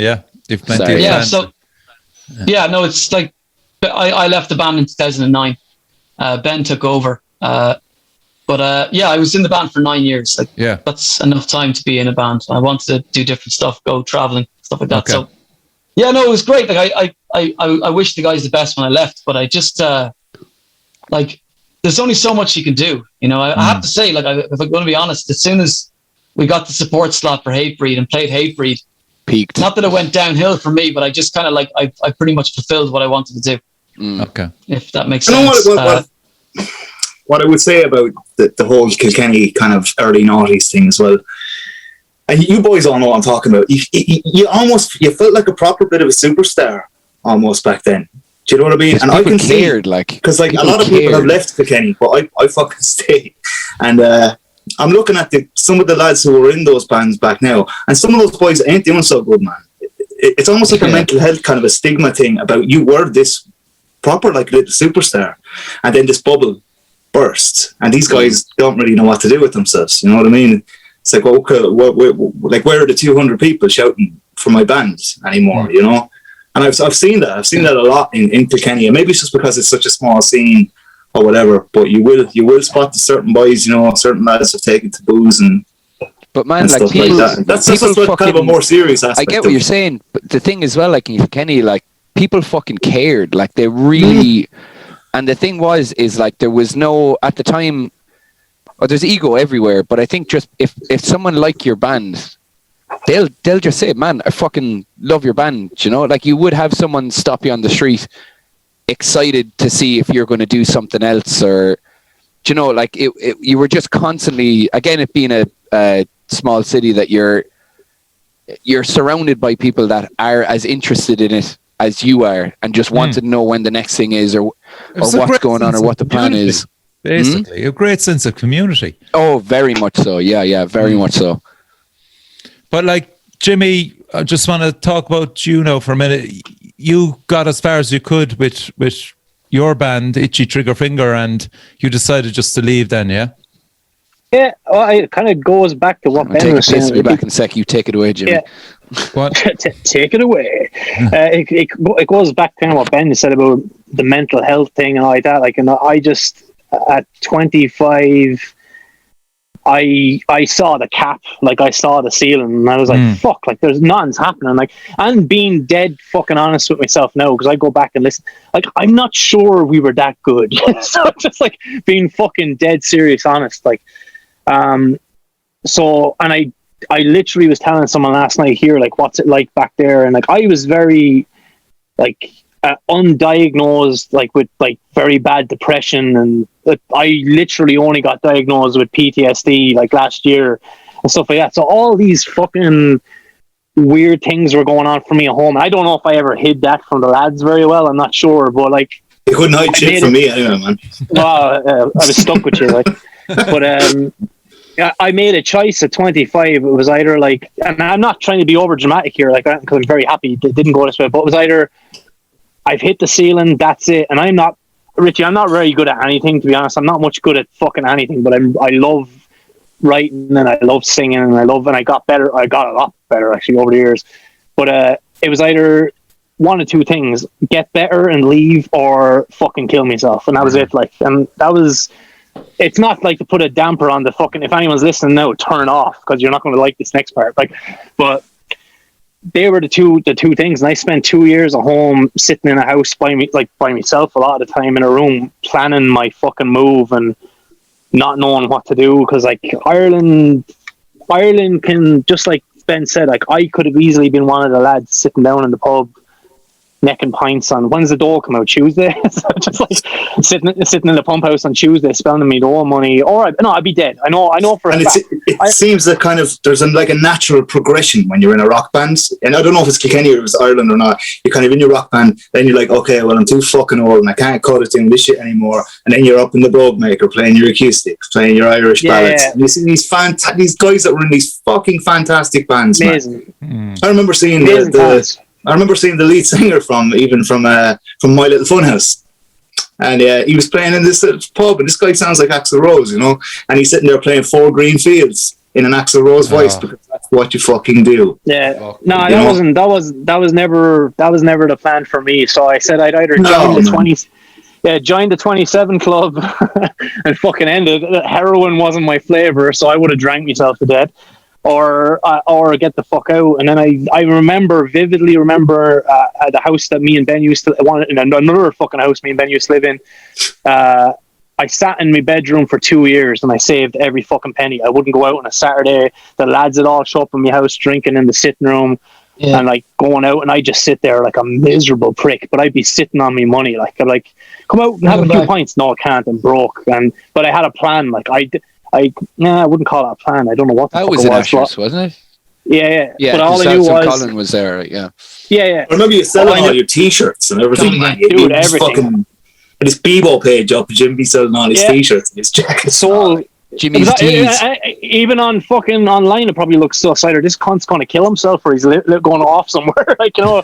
But it was, I don't know. Then I just bought a ticket and I didn't know where I was going, to be honest. Like, when I came up, it's on March 17th next month. I'm 10 years here. Like, and I remember on the third, I landed in LA, and then the second day, again, dude, the window's open out. It's sunshine. There's blue skies. It's lovely outside. There's a palm tree outside my window. It's beautiful. Don't get me wrong. The fucking second day here, sitting in a hostel, and it pisses rain for 36 hours, right? Like torrential, so hard that when I walked to the fucking shop to get some food, my shoes fell apart. Like, it was fucking like, and I remember going back to I went back to a hostel on Hollywood Boulevard, and I cried for the whole day by myself. And I was like, I don't know what I'm doing. Like, and were you going out to anybody? No, I was a fucking clown. Like, again, hindsight 2020. Like, was it the greatest idea? Would I do it again? I don't know, man, because it was like literally. You'd still be working in the shop, though, man. Do you know what I mean? I would have been still working in the shop. Rinse and repeat, like. Yeah, I would have been 40 pounds heavier. I would have been down in the bar. Again, like, honestly, Ben, I don't know if I ever told anyone back then. Like, I was adamant I was going to end it for myself as well. Like, I was dead set on, like, this is it. Like, I'm not, like, there's only so many times I can go down to Cork or up to Newry was a great place for me for some reason, and like walk in and be like, oh, like, there's your man, and brilliant. But like, it wasn't paying bills. It wasn't doing anything for me. And I guess it was like, again, do something drastic. One of two things, do something drastic. Well, I remember Bob went traveling around America a year or two prior to that, like, and then he came back, and I thought that was what was going to happen. Like, I went out with a set amount of money. I had 15 grand. Like, I saved 15 grand. Like, wow. Like, I was like, right, this is going to, and I made it last for nearly 3 years, which is hilarious. Lost a lot of weight, let's put it that way. But and then I just wandered around, and once I I wandered around for a while. I ended up in Denver, found a band. They sponsored me for a visa. But that was just getting settled. And then I came back to like Hollywood, where I am now. And the very first night in Hollywood, I met this girl. Like, again, they're all fucking hot here. So I met this hot girl who's still one of my good friends. She's lovely. And I was getting shit-faced in a bar in Hollywood, as you do, trying to get to know people. I'm not, in my old age, I realized I'm not very social. Like, I don't like going out. Like, I like to be left alone. Like, so this last year has been brilliant. But the first night in Hollywood, drinking again, getting to know people, and I go in to take a piss, and next thing, Migs Rascon from Coal Chambers taking a piss next to me. And I was like, what the fuck? And then I'm hammered. Do you have a bigger dick than you? He's Mexican and Asian. He's a tiny little cock. So, but like I'm standing there hammered, holding the wall, trying to like not fall over, and he walks in beside me, and like Coal Chamber were one of my all-time favorite bands. Like, I fucking love Coal Chamber. Like, and all I could think to say was look over while a man is taking a piss right beside me, and I looked over and I went, well, I have all your albums. That was it. And that was it. And then that's the start of the story. And then I ended up being in a band with him and a bunch of other lads that are like, again, just like kind of like Bob was saying, like all these bands, like I was on a tour with Hatebreed for fucking 2 months. Like I was like, it's so surreal. Like I literally posted last night on an Instagram thing, like ask me questions or whatever the fuck it was, and was like, will you stay in America, or why do you like America? And the reason I love it, it genuinely is the land of opportunity. And what I mean by that is I have an opportunity here to pursue a dream. Doesn't mean it's going to happen, doesn't mean it's going to come true. But if I'm sitting in Kilkenny playing the same fucking songs, or Fields of Athenry and Kittler's Inn on a Saturday evening, like with my acoustic guitar, because like, jeez, that Jimmy lad's a great singer, fierce singer, but he does a great old 500 miles cover, like, you know, like I'm not gonna do it. But here, like, there's no offense, and I love Kilkenny. Like, if I had to live anywhere in Ireland, I would absolutely move back to Kilkenny. Like, there's no opportunity. I don't sing covers here. I write songs here. Like, I compose music here. And then I go, just like going to Cork when I was a young lad, somewhere where I didn't live and people knew me. I can go to the other side of the country now and people know who I am because they listen to my music. And that's an opportunity. That's something that doesn't happen anywhere else in the world. Like, and just like, I have a funny story about like Biohazard. It's just like, I'm shooting a music video in downtown LA. Like, in my head, I'm losing my fucking shit. Like, I can't believe I'm here I'm shooting this big fucking music video. And next thing, Evan from fucking Biohazard texts me, Bob, and he's like, hey, is that you down on the street? He goes, it is Evan from Biohazard. Hello. Like, we kind of go, oh, I can see you from my apartment. What are you doing? And I was like, going, what? Walking down Kilkenny, it'd be like one of the lads text you, hey, saw you walking down High Street, go home, you bollocks. Like, you know, just fuck you. Yeah. Who do you think you are? But then that was always my weird, like, the ironic thing about it all, like the hilarious part about the entire Kilkenny scene. Like, we all had our individual fan bases. Everyone showed up for the gigs and like that. Like, and for whatever reason, and it's not like I don't mind. Like, I think for me, what happened when I was like 19, 20 in the Kilkenny scene, it happened overnight for me, where me and Ben like were the lads. Like, we were the fucking lads. We were very good looking, in fairness. Like, so yeah, I was a little fatter back then, but whatever. But it's just like, like I'm 19, 20 years old. I'm in a small, again, everyone says like big fish, small pond. Kilkenny's a fucking puddle. Like, you know, there's a whale swimming around in a puddle. And me and Ben, for a good couple of years stint, like, we were the lads. Like, people knew who the fuck we were. And that, like, that kind of, in a small town, that can do damage to you as well. Like, you know, and I probably believed a little bit of my own hype as well. Like, I'm deadly. I'm your man. Like, and I think there's a bit of that in Cork. Do you think, Ev? In the Cork scene now? I think that's just worldwide. I don't think it's. I think if anyone does something and gets praise, it's up to you to decide to take it with a pinch of salt or not. I think certainly with God alone, that. Yeah, but they deserve that. Oh, and yeah, but I mean, the lads are so incredibly. They're the most grounded guys humble. ever. Yeah, exactly. But like I definitely. think people will go, oh Jesus, there's God alone. There's a few lads walking around Cork City, but God alone, you know.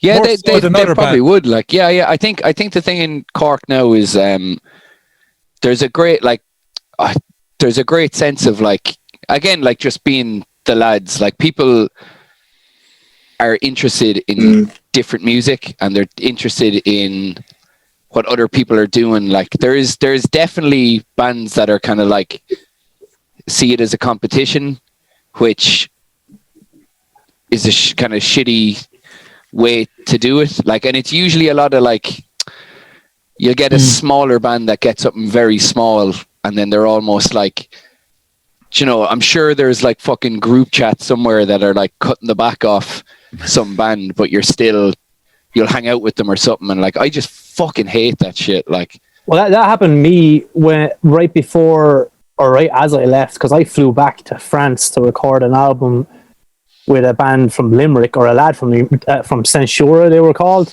They basically reinvented themselves, and then I got Tony contacted. Macca was the singer with them, wasn't he? Yeah. But here's the hilarious part, though. Like, to go with what Evan was saying, like I came back, flew to France, recorded an album, and then like a month later, we signed the fucking band to an American label. We were on Scuzz TV again. Was that Century Media or what was? No, it was we did a bunch of great videos. It was a subsidiary of like Sony. Like, it doesn't matter. That the video that Katie's in? Yeah. But besides the point, like, just like Evan was saying, like, we got like amazing recognition throughout the UK and like on forums and the comments and like Europe, and then I was in America and like getting Ireland just tore me in half. Like, the lads at home tore me in half. Like, they fucking just, I could do nothing right. Like, and then all them, I don't know. The hilarious part is, Evan, I don't know any of the previous members, but it was Irish websites. Like, they just go on and they fucking tear me asunder. Like, but the fact of the matter is, I was doing something. Like, it was good as well. It fucking signed, for Christ's sake, immediately. Like, so that war, at that time, I was very resentful of like the Irish scene and the Irish mentality. And to quote me mother, like, sure, it's nothing but a nation of begrudgers. Like, you know, this is like, but then you have to go to the bar and they come to the fucking gigs and they're still, it's a weird fucking spot. Like, so, and I don't know. Like, that's why, again, I like it here more, because like, you're not in everyone's face on a day-to-day basis. Like, here, it's just, they only know you for the job you do in a band or something. They're not like, sure, who do you think your man is? He only works in a coffee shop. Fuck him. Like, you know, that kind of shit. Like, and that's why I was joking with you before we even started. Like, do you want to refer to me as my legal name or not? I was like, no, I don't want people knowing, because it's too easy. Fucking find me or have people fucking threaten me, and that was a lot of that. Honestly, that was a lot of what pushed me out of Ireland as well. Like, do you remember that old story with Bono when Bono moved to America, and Bono did the interview, and they were they asked Bono, why do you live in America? You know, and he said, well, I've got a big house, you know, and I've got a couple of lovely cars. He said, and like, American kids walk down the street and, you know, they look at my house and they look at me and they look at my cars and they go, like, you know, fuck, man, someday if I work hard enough, I can have a house like that and I can have those cars, you know. And he said, you go around Dublin, he said, and you have that house and you have those cars. He said, and kids walk up the street and they go, I'm going to fucking get that cunt. And that's just about sums it up, doesn't it? Yeah. And again, going back to mental health stuff, like, none of us know, like, there's 5 of us talking, like, none of us know each other's mental state as we are now. So me being me at the time, like, I was fully ready to fucking, like, the 27 club, like, the fucking, how do I end it? Like, how do I fucking find the cheap way out? Like, and going online and fucking getting it's gone. Slammed and slated by fucking everyone is just like, I don't know. I kind of feel like I was driven out of Ireland, to be honest. Like, but yeah, it's just snakes. To quote like Nearly Dead Jim, like, do you not think that's like a proximity infatuation thing where it literally is just like with Ireland, because it's smaller, like, that's not to say that won't happen in the US. I think what we're talking about is like it, man, that shit happens in Ireland, but I'm wondering if it's because Ireland is so small that, you know, it makes it easier for that shit to become prevalent, whereas when you are in the US, it's bigger, and it's not like, I'm trying to figure out what way kind of wording this, but because it's smaller, people are like around everyone a lot more, and if they see more people doing things and they just get fucking pissy about it, like that can happen all over the world. I do believe it does happen in Ireland quicker, but I'm wondering if that's just because Ireland is smaller. It is as well, but like it's also going back to what I said earlier. Like none of those lads on the forums and all that shit knew that me and Bob and Ben and T and all the other lads were all sitting in the same room on a Saturday night, drinking cans, watching X Factor, planning and plotting, like, you know, just like on how to get on X Factor. Not on how to get on X Factor, the retirement plan.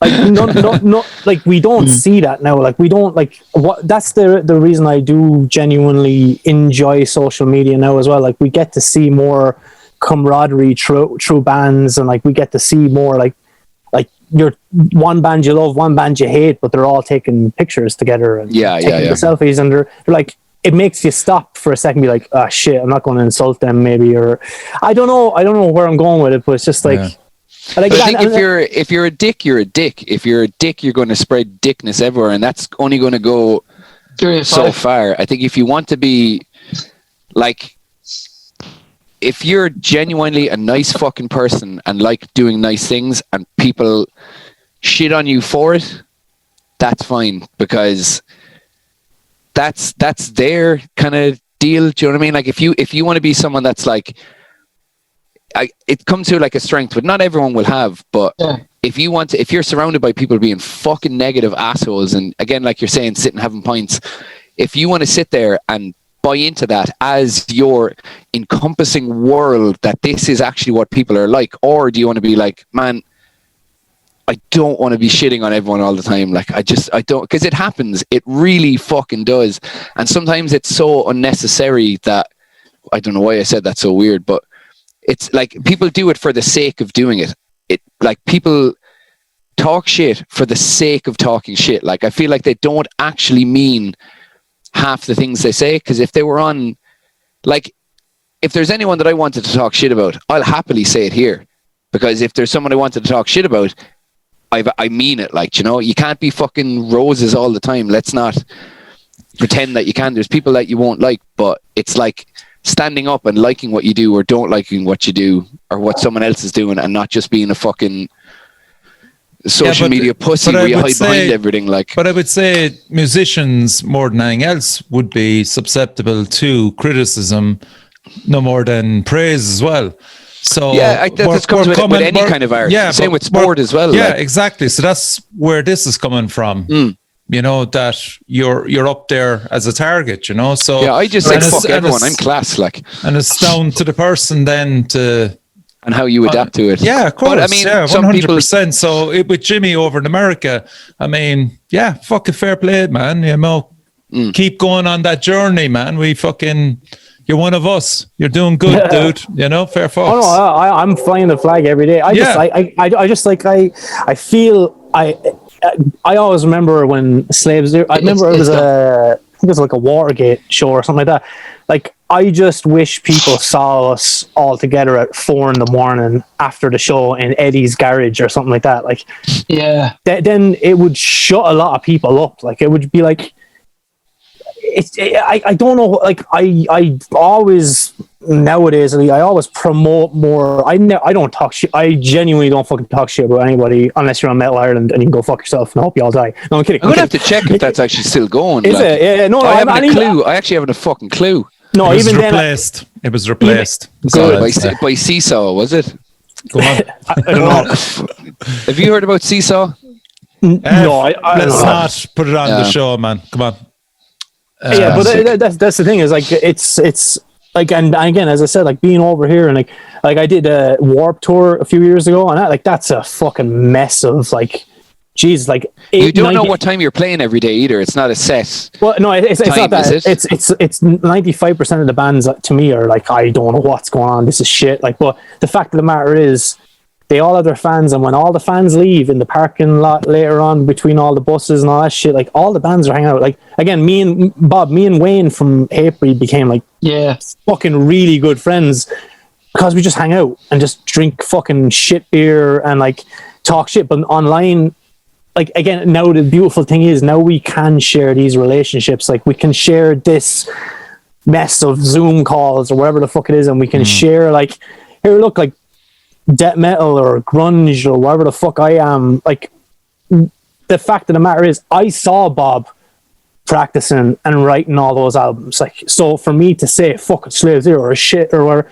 no, I don't particularly enjoy the music, but I saw the work that went in, and nowadays we get to show off that, which is fucking brilliant. Like we get to show off that me and Ben lived together. We practiced Alice in Chains songs and Oasis and all that shit. Like we learned how to sing together. Like, you know, people don't see that. Like, so it's easy for someone to say like you're shite. Like, but the one thing I do miss about just, I would 100% go back to the days of just us lads, like the two lads here that I know well, like that, going back to just drinking cans and talking shit and listening to tracks. And like, what was the hardcore band we always made fun of online? The fucking, I have videos, Fury of Five, like singing along to that and like singing along to Hatebreed songs in my sitting room. And I wish that was, if that was the scene, if that was like, I guess I'm living in like a utopian fucking wannabe hippie world where we're like,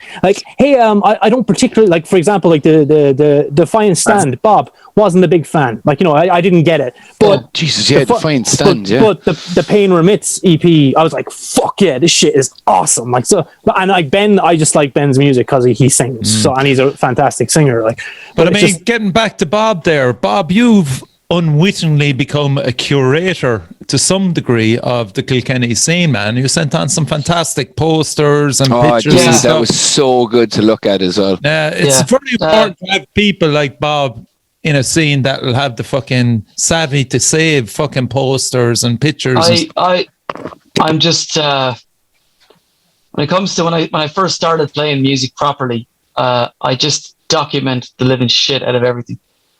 Even before smartphones and all this stuff, every recording, every gig, every single thing the band ever did, I had a video camera and I videoed everything. I went up to my attic to get everything. Like I honestly, half of it isn't online because I can't get the time to do it. I started doing it for this podcast. I sent you guys all the emails, and Ben and Jimmy, I'm going to send you guys everything. I have your email addresses now, so I'll just forward everything on to you. But I saved so many posters, news articles. But it's just like, I think it's so important, you know, because when you're in the middle of doing a gig, promoting a gig, whatever, you're so busy and there's so much to do that you just forget about what you're actually doing. It's like work. It's like every day in work. You just go into work, you do your work. And, But when you save that poster and you save everything and you go back to it 10 years later and see this stack of stuff, it's an incredible feeling. And just to be able to I was buzzing looking at all them, and that was actually insane. And when you guys emailed us about this, I just thought, look, this is a perfect opportunity to send it on, because I did save a lot of stuff from other gigs that I played around the country, but I saved absolutely everything from all the Kilkenny gigs. Yeah, except the Mantra one. For the Nerdy Dead Shit Mantra one. Sorry about that. Yeah. And I was actually literally just Googled to see if I could find it, but Bebo's gone. And I remember it. It was a picture of like wires, like skyline. It was blue. It was Japanese Toys. Is that right? Japanese Toys. Great That's band. the one. Yeah. And then Us. And I remember just being like, and Bob, this, like, as in you were such an influence drumming wise for me that I used to put my China over my front toms, like, and I remember like doing like support slots when I was a kid, realizing how it's so fucking hard to get like a boom stand in front to do it enough that it's not going to knock off and it isn't going to fall forward and stuff. But I didn't do it because it just like, for me, it was like, well, that's where you put one. That's it. Bob Ryan puts one there. that's what I'm doing. I think I maybe put it there so no one could see my ugly head in the middle of the curly hair. Yeah, exactly. No one could see it. I always mini China. To reiterate what Richie was saying, like Bob was definitely like, he was like an ambassador for not just metal music, like for rock music. I think even though he lived in Dublin, he was just like Mr. fucking, he's nice, like he's a nice fucking guy, like, so people he fucking is. Can rely on him. Like, let's go on, like, you will not find a bad word said about Bob Ryan on metalireland.com, like let's put it that way. Like, but also then when Nearly Dead Jim started, it was more like emo or rock or whatever the fuck it was, like he just this is where I edit Evan out. yeah this is where I tell him to shut the fuck up and get on me shot. Stop wearing makeup. Fantastic, dude. There's not even a filter, right? I just look this way. Imagine he takes it off and he just looks like 80. Like, probably. But there's sunshine, so I get a tan. But either way, like Bob was like, when we did go up to play shows in Dublin or wherever, like everyone did know Bob, which was hilarious as well. Like, and then I knew him because the night before we were sitting on the couch drinking cans and fucking like, but it was 100%. I absolutely agree. And like the hilarious part is not blowing up fucking Bob's ego or anything like that. He spans probably a far, like, I'm Ben as well, but like Mr. Social being Bob, like, he spans the genres and decades of like Kilkenny's greatest and the bands and stuff like that. Yeah. It's just, I don't know, like that was one, I don't know if I was ever envious of it, but you know what, I was fucking envious of it because I didn't have the social skills that he had as well, like within the country, like, so it's important. You're spot on, man, and he's sexy as well, like. And that's the reason why we're basically doing this show, you know, to fucking acknowledge it, you know. Well done, Bob. I just wanted to bring up how sexy Bob was. How many of these have I done now? And finally, we get to talk about it. Like, well, I lost all respect to him when he cut his hair and sold out. So just But I mean, lads, for your stuff, for people to find it online, I mean, Nearly Dead Jim, I've only one song, Bob. I can't find it, Bob. Unfortunately, there's not much online. Maybe I should try and rectify that. It was all on MySpace. There's one, if you search Nearly Dead Jim, you can get Proximity Infatuation, which I sent to Richie. Fucking outstanding. Yeah, like I think when I was explaining to Richie about how much this band meant to me, like, and thinking back, like, what, 2013 or 2003 probably is when. 2004 is when we started. 2003, 2004. Yeah. And it, like, I remember when that EP came out, I was just like, quality of recording, like, even listening to it now, it's not like, I could play it to someone and it's not just like, oh, I love this because of back in the day. People are like, that's subjectively just a fucking banging tune, like, you know. Cool. Thanks, man. Well, like, I mean, this podcast is coming out now in probably let me see. Yeah, it'd be 2 weeks' time. So, you know, lads, I mean, Ben, I know that the only thing that's there for Chemical Addiction at the moment is The End, that single. That's the new one, and what a fucking banger. Outstanding, like. There is another brand new one ready to roll. So there's stuff there for you just to be, if you can, work in the background. Oh, so good.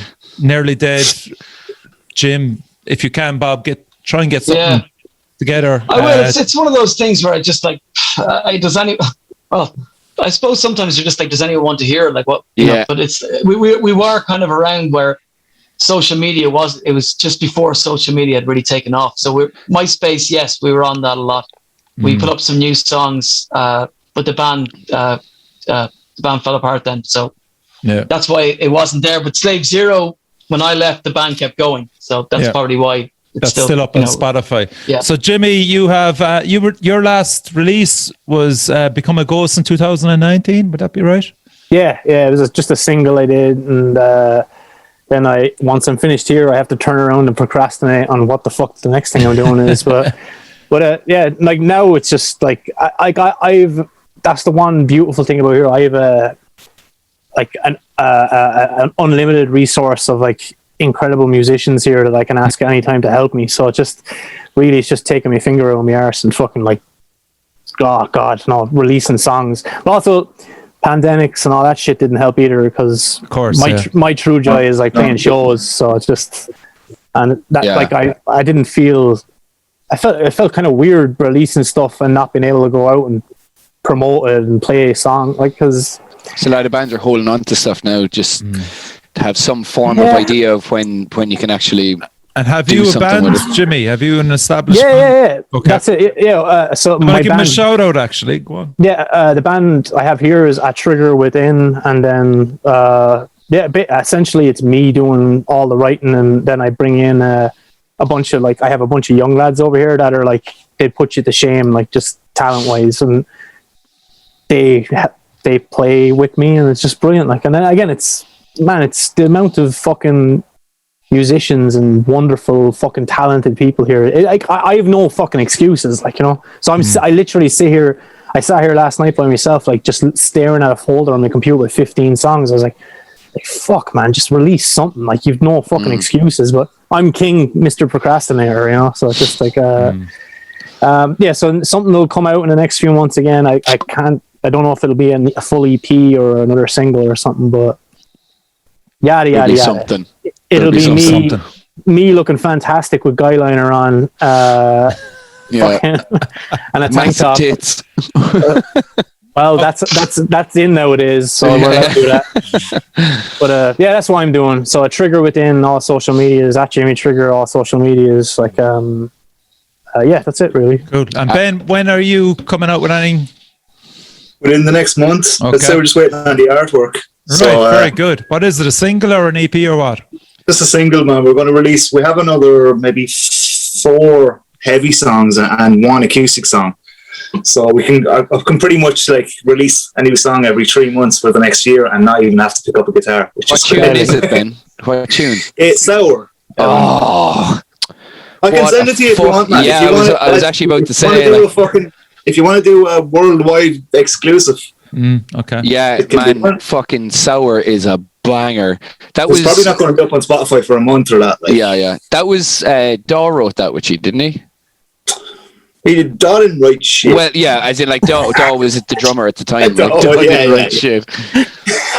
But no, Daw would have been in the band when we wrote that. Yeah. Okay, cool. So lads, listen, he fucking repped Kilkenny for the metal scene. Fair foxy. And I hope a lot of people will enjoy the chat about what happened in a certain period of time.